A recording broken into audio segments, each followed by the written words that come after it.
চাকরটি জোরে জোরে আমার ম্যাসাজ করতে লাগল। আমি তাকে টাকা দিতে চাইলাম, কিন্তু সে বলল, রেখে দিন মালকিন, রাতে আদায় করে নেবঘু। আমি কিছু বুঝতে পারছিলাম না। যত সে ম্যাসাজ করছিল, আমার উপর একটা নেশা চেপে যাচ্ছিল এবং আমি গভীর ঘুমে ঢলে পড়লাম। কিন্তু এক রাতে আমার ঘুম আসছিল না। আমার হুঁশ উড়ে গেল যখন সে রাতে ম্যাসাজ করতে করতে আমার নাম ধরে ডাকল। আমি খুব সুন্দরী ছিলাম, তাই বিয়ের প্রস্তাব প্রতিদিন আসত। আমি আমার বাবা মার একমাত্র মেয়ে ছিলাম, তাই আমার বাবা চাইতেন আমি ডাক্তার হয়ে তার নাম উজ্জ্বল করি। কিন্তু যখন আমার জন্য এত ভালো প্রস্তাব আসত, আমার মা আমাকে বলতেন, তুমি পড়াশোনা ছেড়ে দাও, যাতে আমি তোমার বিয়ে দিতে পারি। কিন্তু আমি আমার মাকে বলতাম, আমি তো ডাক্তার হতে চাই। গিয়ে কথা শুনে আমার মা রেগে যেতেন এবং বলতেন, তুমি এখন বিয়ে করে ফেল, ডাক্তারির পড়া পরে করবে। কিন্তু আমার বাবা মানতেন না। তাই আমার মা এক বুড়ো বাবার কাছে গেলেন এবং বললেন, আমি আমার মেয়ের বিয়ে করতে চাই, কিন্তু তার বাবা মানছে না। এমন একটা তাবিজ দিন যাতে তার বাবা ফৌরত মানে। সেই বুড়ো আমার মা থেকে নিলেন এবং এমন তাবিজ দিলেন যে আমার বাবা ফৌরত আমার বিয়ের জন্য রাজি হয়ে গেলেন। এই প্রস্তাবটা আসলে আমার বাবার বন্ধু তার ছেলের জন্য এনেছিলেন এবং বলেছিলেন, আপনার মেয়ে বিয়ের পরেও ডাক্তার হতে পারবে। এ কথা শুনে আমার বাবা ফৌরত হ্যাঁ বলে দিলেন এবং আমি বিয়ে করে শ্বশুরবাড়ি চলে এলাম। আমার শ্বশুরবাড়ির লোকজন খুব ধনী ছিল, তাই আমি এবং আমার স্বামী আলাদা বাড়িতে থাকতাম। আমার স্বামী তার বাবার ব্যবসা দেখতেন, তাই তিনি সকাল থেকে সন্ধ্যা পর্যন্ত ব্যস্ত থাকতেন। আমি তার বাড়িতে গিয়ে সেখানকার আরামায়েশ দেখে হতবাক হয়ে গেলাম। আমার স্বামী আমার সেবার জন্য অনেক চাকর রেখেছিলেন। কিন্তু তার এক চাকর ধীরে ধীরে আমার কাছাকাছি আসতে লাগল। সে চাকর আমাকে বলল, আমি এখানে অনেক বছর ধরে কাজ করছি এবং আপনার শ্বশুরবাড়ির লোকজন আমাকে পরিবারের সদস্যের মতোই মনে করে। এ কথা শুনে আমিও তাকে বিশেষ গুরুত্ব দিতে শুরু করলাম। একদিন সে আমার ঘরে চলে এল। আমি তখনও বিছানায় শুয়েছিলাম। সে আমাকে ক্লান্ত দেখে বলল, আপনি শুয়ে থাকুন, ক্লান্ত হয়ে গেছেন। যদি আপত্তি না থাকে আমি আপনার পা টিপে দিই। এ কথা শুনে আমি হতবাক হয়ে গেলাম। আমি সুন্দরী ছিলাম, যুবতী ছিলাম, কিন্তু আমার স্বামী ছাড়া কোনো পুরুষ আমাকে স্পর্শ করেনি এবং কোনো চাকরকে কখনো আমার পা টিপতে দিইনি। তাই আমি ফৌরত না করে দিলাম, কারণ আমার ভালো লাগে না যে কোনো অপরিচিত ব্যক্তি আমাকে স্পর্শ করুক। এ কথা শুনে সে চুপ হয়ে গেল এবং আমার ঘর থেকে চলে গেল। তখনই আমি বুঝতে পারলাম যে আমি তার কথার উত্তর খুব কঠোরভাবে দিয়েছি। হয়তো সে আগেও আমার শ্বশুরবাড়িতে এমন কাজ করত, কিন্তু আমি স্পষ্টভাবে না বলে তার মন ভেঙে দিয়েছি। আসলে আমি খুব নরম মনের ছিলাম, তাই পরে আমার আফসোস হতে লাগল। আমি তার সম্পর্কে ভাবতে লাগলাম যে এই চাকরটি বেশ যুবক এবং সুন্দর। আমার এতে পা টিপতে দিতে খারাপ লাগে না। পরের দিনও একই ঘটনা ঘটল। চাকরটি আমাকে আবার একই কথা বলল। আমি সেদিন খুব ক্লান্ত ছিলাম, তাই আমি আমার পা বিছানা থেকে নিচে নামালাম এবং তাকে বললাম, তুমি আমার পা টিপে দাও। এ কথা শুনে সে খুশি হয়ে গেল এবং আমার পা টিপতে শুরু করল। সে এত ধীরে ধীরে পা টিপছিল যে আমার আবার ঘুম পেতে লাগল। এ দেখে সে চাকর বলল, মালকিন, আপনার ঘুম আসছে, আপনি বিছানায় শুয়ে পড়ুন, আমি আপনার পা টিপে দিচ্ছি। আমি যেন মাতাল হয়ে গিয়েছিলাম, তাই ফৌরত বিছানায় শুয়ে পড়লাম। সে চাকর বিছানায় চলে এল এবং আমার পা টিপতে লাগল। তারপর আমার কোনো হুঁশ থাকল না এবং আমি ঘুমিয়ে পড়লাম। আমি জানতাম না কতক্ষণ ঘুমিয়েছি। আমার চোখ খুলে দেখলাম সেই চাকর এখনও আমার পা টিপছে। এ দেখে আমার তার উপর দয়া হল এবং আমি হাত বাড়িয়ে আমার পার্স খুললাম এবং কিছু নোট বের করে সেই চাকরের হাতে দিলাম। এ দেখে সে লজ্জা পেতে লাগল, মালকিন, আপনি আমাকে টাকা দিয়ে লজ্জা দিচ্ছেন। আমার বেতন ভালো, আমার এই টাকার দরকার নেই। এ কথা শুনে আমি তাকে বললাম, এই টাকা তোমার পরিশ্রমের। এ কথা শুনে সেই চাকর আমার কাছ থেকে টাকা নিল এবং আমার ঘর থেকে চলে গেল। আমার স্বামী রাতে দেরি করে আসতেন, তাই আমি সন্ধ্যায় আবার সেই চাকরকে আমার ঘরে ডাকলাম এবং তাকে বললাম, তোমার ম্যাসাজে আমার খুব ভালো ঘুম আসে। তাই যতক্ষণ না আমার স্বামী বাড়ি আসে ততক্ষণ তুমি আমার ঘরেই থাকো। হয়তো চাকরটির টাকার লোভ হয়েছিল, তাই সে আমার কথা শুনে খুশি হয়ে গেল এবং বলল, আমি তো আপনার সাধারণ চাকর, আপনি যেমন বলবেন আমি তেমনি করব। আমি আপনার পা টিপে দেব যাতে আপনার ক্লান্তি দূর হয় এবং আপনি শান্তি পান। এ কথা শুনে আমি তাকে বললাম, তোমার হাতে জাদু আছে, তাই তো আমার সব ক্লান্তি দূর হয়ে যায়। একদিন চাকর আমাকে বলল, আপনার শাশুড়িও মাঝে মাঝে আমার কাছ থেকে ম্যাসাজ নিতেন। এটা শুনে আমি হতবাক হয়ে গেলাম। আমার শাশুড়িকে আমি এমন মনে করিনি। কিন্তু সেই চাকরটি মিথ্যাবাদী বলে মনে হচ্ছিল না।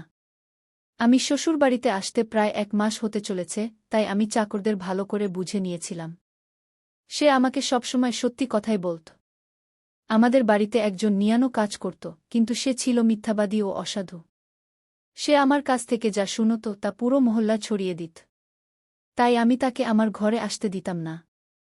এই চাকরটি ছিল বাড়ির পুরনো চাকর, তাই আমি তার উপর বিশ্বাস রাখতাম। চাকরও আমার ঘরে আসত, কিন্তু নিচু নজরে থাকত। সে আমার শরীরে হাত বুলাত, কিন্তু তার উদ্দেশ্য খারাপ ছিল না। এমনটা প্রতি রাতেই হতো।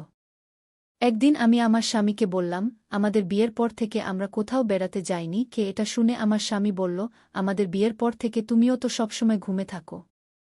আমি রাতে বাড়ি আসি, তুমি গভীর ঘুমে থাকো। দিনে আমার কাছে সময় থাকে না, আর রাতে বাড়ি আসার আগেই তুমি ঘুমিয়ে পড়ো। এটা শুনে আমি মনে মনে ভাবলাম, এসবই চাকরের মেসাজের কারণে হচ্ছে। আমার স্বামীর অভিযোগ সঠিক ছিল। আমাকে প্রতিদিন রাতে তার জন্য জেগে থাকা উচিত ছিল।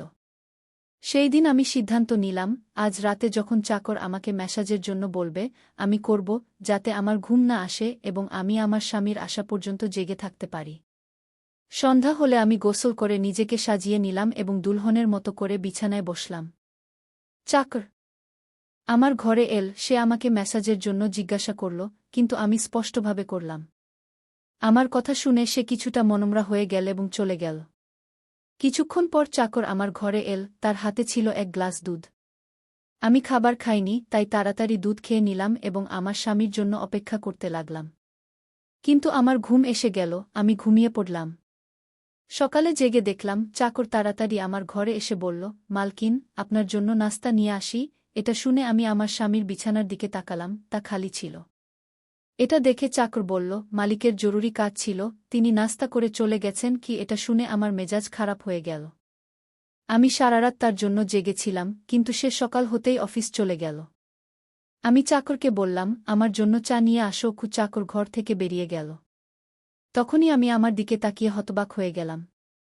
রাতে আমি দুলহনের পোশাক পরেছিলাম, কিন্তু এখন আমার শরীরে অন্য পোশাক ছিল।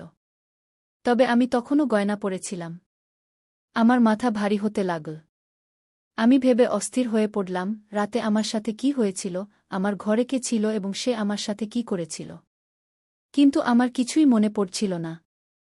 আমার বুক ধড়ফড় করতে লাগল, আমি আমার মাথা ধরে ফেললাম। আমার পুরো শরীর ব্যথা করছিল। তাই চাকর চা নিয়ে এলে আমি তাকে বললাম, আমার শরীরটা দাবা দাও। এটা শুনে সে বিছানায় এসে আমাকে দাবাতে লাগল।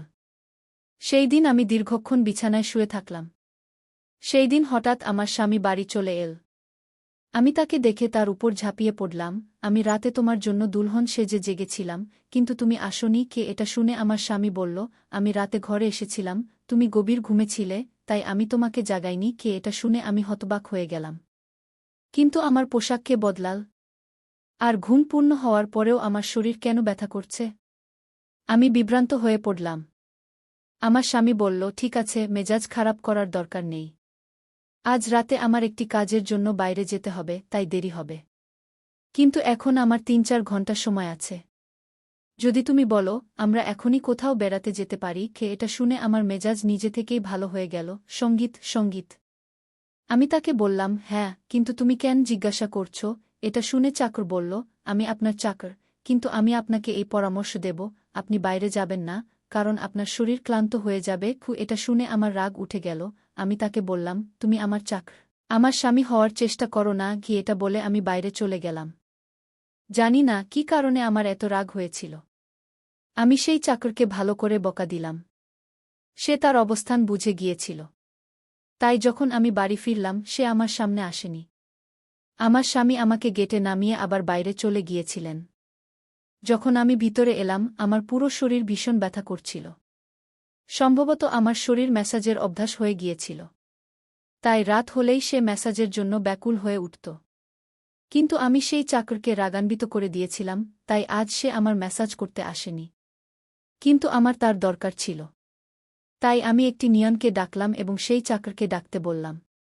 কিছুক্ষণ পর সেই চাকর আমার ঘরে চলে এল, আমার বিছানায় বসল এবং নিঃশব্দে আমার পা আমি লজ্জা পেয়ে গেলাম যখন দেখলাম সে আমার পায়ের আঙুল চেপে ধরছে। আমি তাকে এত খারাপ কথা বলেছিলাম, কিন্তু সে আমার কথাকে মোটেও খারাপভাবে নেয়নি। যখন তাকে চুপচাপ দেখলাম, তখন বললাম, আমি জানি না সেই সময় আমার কি হয়েছিল, তাই আমি তোমাকে এত কড়া কথা বলেছি। এতদিন পর আমি আমার স্বামীর সাথে কোথাও বাইরে যাচ্ছিলাম, তাই তোমার বাধা আমার ভাল লাগেনি।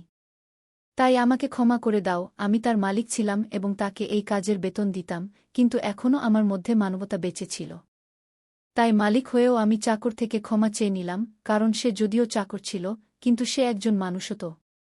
আমার কথা শুনে সেই চাকর বলল, আমি আপনার চাকর, এই কাজের জন্য আমি আপনার কাছ থেকে বেতন নিই, তাই আপনার অধিকার আছে, আপনি আমাকে যা ইচ্ছা বলতে পারেন। এটা শুনে আমি চুপ হয়ে গেলাম, কিন্তু আমি ভেবে নিয়েছিলাম যে ভবিষ্যতে তাকে এমন কিছু বলব না। সে সেই রাত অনেকক্ষণ পর্যন্ত আমার মালিশ করতে থাকে এবং তারপর আমি ঘুমিয়ে পড়ি। আমি জানতাম না চাকর কখন আমার ঘর থেকে বেরিয়েছে এবং কখন আমার স্বামী বাড়িতে এসেছে। সকালে উঠে দেখলাম আমার স্বামী বাথরুমে আছে এবং বাইরে যাওয়ার জন্য প্রস্তুত হচ্ছে। আমি তাকে অবাক হয়ে দেখতে লাগলাম, জানি না আজকাল আমার কি হচ্ছে। চাকরের মালিশে আমার এত গভীর ঘুম আসে যে আমি কোনো কিছুর খেয়াল রাখতে পারতাম না। আমি এটাও বুঝতে পারতাম না যে আমার স্বামী কখন ঘরে আসে। আমি ভাবতে লাগলাম, এই চাকরের মালিশে এমন কি জাদু আছে যে সে আমার স্বামীর আসার আগেই আমার মালিশ করে দেয় এবং আমি হঠাৎ গভীর ঘুমে পড়ে যাই। সকালে যখন আমি উঠতাম, আমার মাথা ভারী লাগত এবং আমি হাঁটাচলা করার মতো অবস্থায় থাকতাম না। কিন্তু এই কথা আমি আমার স্বামীকে বলিনি, কারণ আমি চাইনি যে সে জানুক আমি সেই চাকর থেকে মালিশ করিয়ে নিই। একদিন আমার স্বামী দিনের বেলায় বাড়িতেই ছিল। আমি চাকরকে বাড়ির সব কাজ করালাম, তাকে আমার ঘরে আসতে দিলাম না। চাকর বাড়ির সব কাজ করত এবং মালিশের কথা কারো সামনে মুখ থেকে উচ্চারণ করত না। আমিও চাইতাম যে এই কথা কেউ জানতে না পারে। এই সময়ে যখন আমার স্বামী বাইরে যেত, আমি সেই চাকরকে ঘরে ডেকে নিতাম। কিন্তু একদিন আমার স্বামী হঠাৎ বাড়িতে চলে আসে এবং আমি ঘরে ছিলাম। এটা দেখে আমি খুব ঘাবড়ে গেলাম এবং ভাবলাম যে স্বামীর আসার আগে চাকরকে তাড়িয়ে দেব। কিন্তু এই চাকর খুব বুদ্ধিমান ছিল, আমার স্বামীর আসার আগেই অন্য কাজে লেগে গেল এবং আমার স্বামীর কিছুই টের পেল না। আমি বাড়ির নারী চাকরদের কাছ থেকেও মালিশ করিয়ে নিতে পারতাম, কিন্তু সেই চাকরের হাতে এমন কি জাদু ছিল যে আমি তাকে প্রতিদিন আমার ঘরে ডেকে নিতাম। আমি জানতাম না আমার কি হয়ে যাচ্ছে। যে রাতে আমি চাকর থেকে মালিশ করাতাম না, সেই রাতে আমার পুরো শরীরে ব্যথা হতো। সকালে উঠলে আমার মাথা ভারী হয়ে যেত এবং আমি ক্লান্ত বোধ করতাম। এক রাতে আমি চাকর থেকে মালিশ করালাম এবং গভীর ঘুমে পড়ে গেলাম। সকালে আমার চোখ খুলে দেখলাম আবার আমার কাপড় বদলে গেছে। এ কি কাণ্ড! কে এমন করছিল? আমার স্বামী কি আমার সাথে এমন করছিল? আমি ভাবনায় পড়ে গেলাম। আমি আয়নার সামনে গিয়ে দেখে হতবাক হয়ে গেলাম, আমার পুরো শরীরে লাল দাগ পড়ে গেছে। এ কি দাগ? আমি আমার শরীরে হাত বুলাতে লাগলাম, যেন এই দাগ মুছে ফেলতে চাইছিলাম, কিন্তু তা হল না। পরের দিন আবার আমি আমার শরীর দেখলাম, দাগ কমার বদলে বাড়তে শুরু করেছে। আমি ভয় পেয়ে গেলাম। ঠিক তখনই আমার ঘরে চাকর চলে এল এবং আমাকে মালিশ করতে বলল। আমি সেই দাগ লুকাতে চেয়ে তাকে বললাম, আজ তুমি শুধু আমার পা দাবিয়ে দাও। সে আমার থেকে কিছু জিজ্ঞাসা করল না, কিন্তু আমি ভিতরে ভিতরে ভয়ে কাঁপছিলাম। যদি কোনো দিন আমার স্বামী এই দাগ দেখে ফেলে, তাহলে আমি তাকে কি জবাব দেব? আমি এই ভেবে ভেবে ক্লান্ত হয়ে পড়েছিলাম, তাই বালিশের উপর পা রেখে দিলাম। চাকর আমার মালিশ করতে লাগল, আমার চোখ ঘুমে ঢুলে এল। ঠিক তখনই চাকর এমন একটা কথা বলল যে শুনে আমার হুঁশ উড়ে গেল। সে আমাকে বলল, মালকিন, আপনি আমার খুব ভাল লাগে। আমার চোখ খুব ভারী হয়ে এল, আমি তার কথা বুঝতে পারলাম না, এবং তারপর আমি গভীর ঘুমে পড়ে গেলাম। সকালে আমার চোখ খুলে দেখলাম আমার স্বামীও বিছানায় শুয়ে আছে। আমার মাথা ভারী হচ্ছিল এবং শরীর ব্যথায় ছটফট করছিল। তবুও আমি আমার স্বামীর কাছে গেলাম এবং তাকে ধীরে ধীরে সেই দাগের কথা বললাম। আমি ভেবেছিলাম যে এই দাগ বাড়ছে, তাই আমার স্বামীকে কথা বলে দেওয়া উচিত। এটা শুনে আমার স্বামী আমার শরীর থেকে কাপড় সরালে সে লাফিয়ে উঠল। সে আমার থেকে দূরে সরে গেল এবং বলতে লাগল, তুমি আমাকে ঠকিয়েছ, বেইমানি করেছ, এবং তুমি তারই শাস্তি পেয়েছ। এ কোনো রোগ নয়, বরং তোমার অপরাধ। আমার মধ্যে কি কমতি ছিল যে তুমি আরেকজন পুরুষ খুঁজে নিলে? আমি কাজে ব্যস্ত ছিলাম, মরে গিয়েছিলাম না যে তুমি আরেকটা ফন্দি আটকালে। এটা শুনে আমি হতভম্ব হয়ে গেলাম। আমি তাকে বললাম, আপনি কি ধরনের কথা বলছেন? আমি নির্দোষ। কিন্তু আমার স্বামী হেসে উঠল এবং বলল, এই চিহ্নগুলো প্রমাণ করছে যে তুমি অপরাধী। এজন্যই আমার বাড়ি থেকে বেরিয়ে যাও। আমি তোমাকে তালাকের কাগজপত্র পাঠিয়ে দেব। সে আমাকে ধাক্কা দিয়ে দিয়ে বাড়ি থেকে বের করে দিল। আমি কাঁদতে কাঁদতে আমার বাবা মায়ের বাড়ি চলে গেলাম এবং তাদের আমার নির্দোষতার বিশ্বাস দিলাম। তারা আমার আপনজন ছিল, তাই তারা বিশ্বাস করল। তারা বলল যে তারা আমার স্বামীর সাথে কথা বলতে যাবে। কিন্তু তাদের যাওয়ার আগেই তালাকের কাগজপত্র চলে এল এবং আমার হাসিখুশি জীবন ধ্বংস হয়ে গেল। আমি এটার দায় কার উপর দেব? কেউ তো ছিল না। আমি কয়েকদিন ধরে কাঁদলাম। আমার মনে হচ্ছিল যেন আমি মরে যাচ্ছি। একদিন আমার মা আমার ঘরে এল এবং বলল, কেউ তোমার সাথে দেখা করতে এসেছে। আমি দৌড়ে গেলাম, ভাবলাম হয়তো আমার স্বামী এসেছে, সে আমার নির্দোষতা বুঝতে পেরেছে। কিন্তু সেখানে আমার স্বামী ছিল না, বরং সেই চাকর ছিল যে তার বাড়িতে কাজ করত। আমি তাকে আসার কারণ জিজ্ঞাসা করলাম, সে বলল, আমি আপনার সেই চিহ্নগুলোর কথা জানি। এটা শুনে আমি হতবাক হয়ে গেলাম। আমি তাকে জোরে ধরে ফেললাম এবং তার শার্টের বোতাম এক ঝটকায় খুলে দিলাম। এখন আমি বুঝতে পারলাম কেন আমার স্বামী আমার উপর এত নোংরা অভিযোগ এনেছিল। এটা বলে আমি চাকরের বুকে মুষ্টাঘাত করা শুরু করলাম। আমি বললাম, এই চিহ্নগুলো আমার শরীরে কিভাবে এল? তুমি মেসেজের অজুহাতে আমার সাথে কি করেছিলে? আমাকে সত্যি সত্যি বল। এটা শুনে চাকর আমার দুটি হাত ধরে ফেল এবং বলল, আমার নাম রাজেন্দ্র এবং আমি তোমার সাথে ইউনিভার্সিটিতে পড়তাম। কিন্তু আমি তোমাকে ভালোবেসে ফেলেছিলাম। আমিও ডাক্তার হতে চেয়েছিলাম এবং ভেবেছিলাম যখন আমরা দুজনেই ডাক্তার হয়ে যাব, তখন আমি তোমার বাবার কাছ থেকে তোমার হাত চেয়ে নেব। কিন্তু একদিন তোমার সেলিনার মুখে শুনলাম যে তোমার মা তোমার বিয়ে দ্রুত করতে চায়। তাই আমি ভয়ে তোমার বাড়িতে প্রস্তাব পাঠালাম, কিন্তু তোমার বাবা তা প্রত্যাখ্যান করল এবং বলল, আমি আমার মেয়ের বিয়ে তখনই দেব যখন সে ডাক্তার হয়ে যাবে। তাই আমি চিন্তামুক্ত হয়ে আমার পড়াশোনা শুরু করলাম। আমাকে 1 সপ্তাহের জন্য আমার কাজিনের বিয়েতে শহরের বাইরে যেতে হয়েছিল, তখনই তোমার বিয়ে হয়ে গেল। সে এগুলো সব আমাকে বলছিল এবং আমি নিঃশব্দে তাকে দেখছিলাম। যখন আমি ফিরে এলাম, আমার প্রেমিকা অন্য কারো বধূ হয়ে গিয়েছিল। আমি তোমার ভালোবাসা ও পাগলামিতে তোমারই বাড়ির চাকর হয়ে গেলাম, যাতে আমি তোমার কাছাকাছি থাকতে পারি। আমি তোমার কাছে আসতে চেয়েছিলাম, তাই মেসেজের অজুহাতে তোমার ঘরে চলে আসতাম এবং রাতে তোমার দুধে বেহোশির ওষুধ মিশিয়ে দিতাম, যাতে তুমি ঘুমিয়ে থাকো এবং তোমার স্বামী তোমার কাছে আসতে না পারে। কারণ তুমি আমার ছিলে। আমি তোমাকে অন্য কারো কাছে দেখতে পারতাম না। এটা শুনে আমি হতভম্ব হয়ে গেলাম। তুমি কি আমার সাথে কখনো কিছু অন্যায় করেছ?